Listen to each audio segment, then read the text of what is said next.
Hai teman-teman yang berbahagia, berjumpa kembali dengan saya Dr. Andri, spesialis kedokteran jiwa dari Rumah Sakit EMC Alam Sutera Tangerang. Di kesempatan kali ini saya mau berbincang kepada teman-teman tentang sifat atau kepribadian orang yang mudah mengalami cemas. Ya, teman-teman perlu nih mengenali ya. Kita banyak banget nih problem kesehatan jiwa yang sebanyak itu gejalanya itu banyak dikaitkan dengan kepribadian orang tertentu atau sifat kepribadian. Dan pada beberapa pasien gangguan kecemasan, sifat ini sangat sering menonjol. Apa saja itu? Kita akan bahas satu persatu ya teman-teman ya. Jadi jangan lupa untuk saksikan sampai video ini habis. Pertama adalah terburu-buru. Ketika kita melihat banyak orang saat ini, seringkali ya, mereka seringkali itu sukanya maunya buru-buru, semuanya ingin segera beres. Banyak di antara mereka mungkin kebanyakan diburu waktu, ada deadline. Kalau di sekolah juga banyak dikaitkan dengan tugas-tugas yang banyak, kerjaan juga selalu terburu-buru gitu ya. Jadi hal-hal seperti ini yang menyebabkan banyak di antara kita itu sering ya dalam keadaan selalu tegang, ya, tegang dan was-was. Ini yang menjadikan banyak di antara kondisinya, kalau si orang ini tidak sanggup untuk mengatasi atau tidak punya teknik tertentu untuk mengatasi perasaan terburu-buru ini, maka sekarang dan selanjutnya dia akan terus terburu-buru. Dan kalau misalnya kita tahu kan secara umum teori-teori yang pernah kita omongin gitu ya, berkaitan dengan amigdala yang terlalu aktif. Kemudian kalau amigdalanya aktif, maka hipokampus atau pikiran rasionalnya jadi kurang bisa berkembang. Nah, hal-hal ini juga yang akan berkaitan teman-teman dengan kondisi yang kita tadi sudah sebutkan, yaitu terburu-buru. Jadi, sebenarnya ketika orang tuh terburu-buru, maka dia selalu memicu adrenalin di dalam tubuhnya itu untuk lebih aktif. Adrenalinnya aktif, amigdalanya aktif, dan kalau misalnya itu berlangsung dalam jumlah waktu yang panjang atau lama, maka kondisinya akan sangat luar biasa mengganggu. Ya, kita bisa lihat nih pada beberapa keadaan tertentu seringkali muncul gejala-gejala yang seringkali bolak-balik. Ya, makanya dia membaik, begitu lagi. Membaik kondisi gangguan cemasnya, dia begitu lagi. Dikasih obat, bisa bantu. Tapi obatnya terus-terusan dimakan. Karena kalau nggak dimakan, balik lagi gejalanya. Ini tentunya tidak disenangi atau tidak membuat nyaman banyak orang ya teman-teman. Nah kalau misalnya demikian, maka kita perlu perhatian pada situasi-situasi yang mungkin punya faktor yang membuat orang itu mengalami gejala seperti ini. Salah satunya yang perlu diperhatikan adalah bagaimana nih menyikapi kondisi terburu-buru ini. Ya, jadi kan udah tahu nih bahwa terburu-buru ini bisa meningkatkan adrenalin, bisa mengaktifkan amigdala terus. Semuanya itu yang bikin kita lebih gampang cemas ya, teman-teman, daripada yang lainnya. Lalu apa yang bisa kita lakukan? Belajarlah untuk slowing down. Ya, sebenarnya di beberapa video sebelumnya saya sudah sering bahas ini.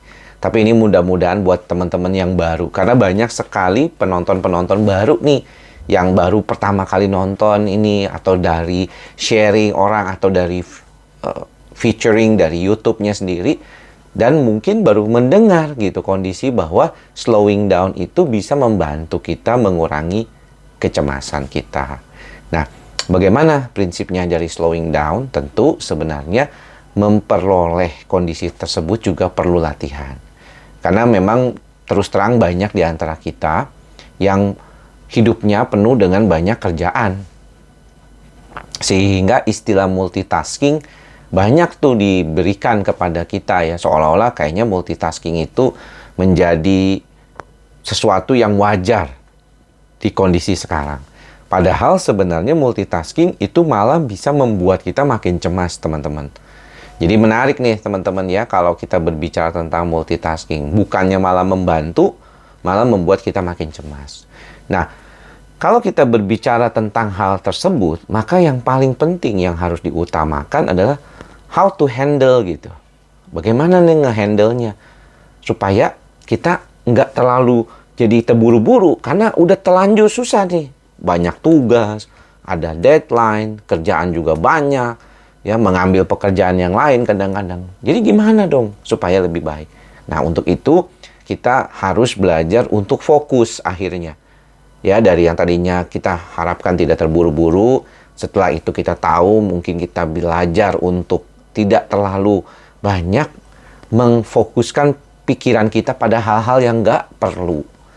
Jadi teman-teman harus belajar tuh. Misalnya contoh, main TikTok gitu ya, belajar di TikTok. Belajar katanya di TikTok dong. Iya, banyak tuh.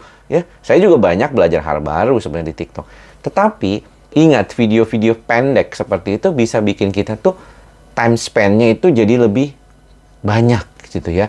Jadi kita banyak menghabiskan waktu kita akhirnya hanya menonton itu, scrolling lagi ya. Sama juga di YouTube juga ada short ya. Itu juga bikin kita jadinya kepingin terus ya. Reels juga demikian di Instagram. Memang sekarang ini orang tuh pengen serba cepet. Jadi pengen dapat informasi kalau bisa nggak usah baca buku, tapi cepet aja. Tapi hal ini juga membuat otaknya terlalu sering aktif. Padahal kalau dia baca buku, maka dia akan lebih rileks. Nah, jadi kalau kita perhatikan, banyak hal-hal yang selama ini kita lakukan ternyata punya kemungkinan untuk membuat kita terburu-buru. Nah, kalau teman-teman bertanya kepada saya, bagaimana cara saya supaya tidak terburu-buru atau lebih tenang, lebih santai gitu ya. Karena memang saya tidak terlalu banyak melakukan hal-hal di dalam kehidupan saya.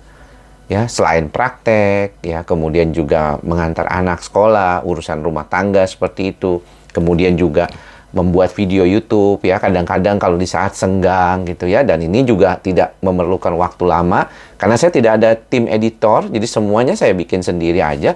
Saya bikin video tanpa tag ulang, kalau ada salah-salah sedikit, ngomongnya ngebelibet sedikit, teman-teman juga udah maklum, ya sudah, ya langsung di-upload. Ya sudah, selesai seperti itu. Jadi memang tidak terlalu meribetkan dengan waduh harus editing, tambah-tambahin misalnya sesuatu gitu. Dan memang akhirnya mungkin membosankan buat sebagian orang nontonin ngomong sendiri gitu ya, nggak ada ilustrasi dan yang lain-lainnya. Tapi sebenarnya itu mengurangi ya, atau membantu saya untuk mengurangi pekerjaan. Karena saya memang kepengen edukasi kepada teman-teman ya, di sela-sela waktu saya ada ilmu yang ingin saya sampaikan buat teman-teman yang sekarang ini menonton dan ingin membantu ya, memberikan wawasan terkait dengan bagaimana menangani masalah-masalah gangguan cemas. Tapi jangan sampai saya sendiri mengalami kecemasan. Sama seperti saya membantu orang lain ya, menjadikan mereka lebih baik lagi.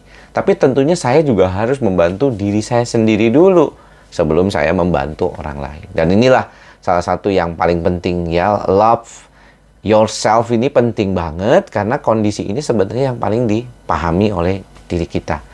Bagaimana kita mencintai diri kita dulu sebelum kita mencintai orang lain. Itu yang paling penting juga. Jadi kita juga harus belajar nih. Nggak boleh terburu-buru.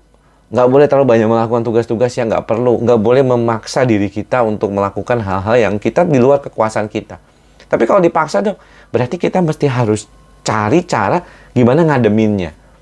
Ya, belajar untuk konsentrasi, belajar untuk meditasi, belajar untuk relaksasi, belajar untuk diam sejenak, memperhatikan organ tubuh kita yang paling sering kita lupakan, yaitu jantung dan paru-paru kita.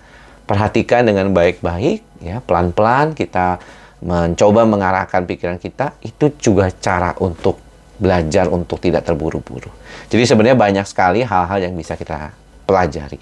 Nanti di video berikutnya saya akan membahas tentang satu sifat kepribadian lain yang juga bisa membuat orang mengalami gangguan kecemasan, yaitu sifat yang kompetitif. Nah, kenapa kok kompetitif? Kok katanya bagus dong harusnya di zaman sekarang. Tapi mengapa bisa mengalami perubahan kalau kita jadinya kurang baik nanti ke depannya?